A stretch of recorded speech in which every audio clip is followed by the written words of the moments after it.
Hi, today I'm going to show you how you can add fonts onto Photoshop. So first off, the thing you have to do is you have to acquire a font file. I recommend the font website here for you to download fonts for free.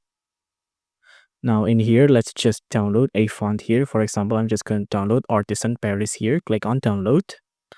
Now let's just wait for it to download here. Now once it's done downloading, let's open it up.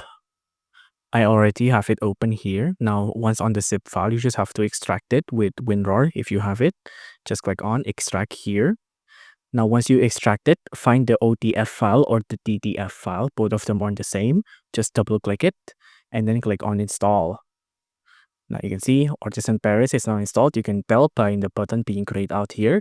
Now, once it's installed, that's it. Your font now is installed computer-wide, right? So any program that you try to use will have this font installed, including Photoshop. So let's open up Photoshop here.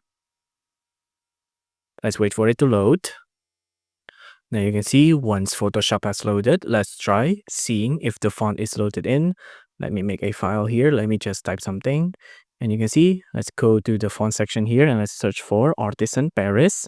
And you can see the font is right here. We have installed the font on Photoshop. So if you enjoyed this video, please do consider liking and subscribing.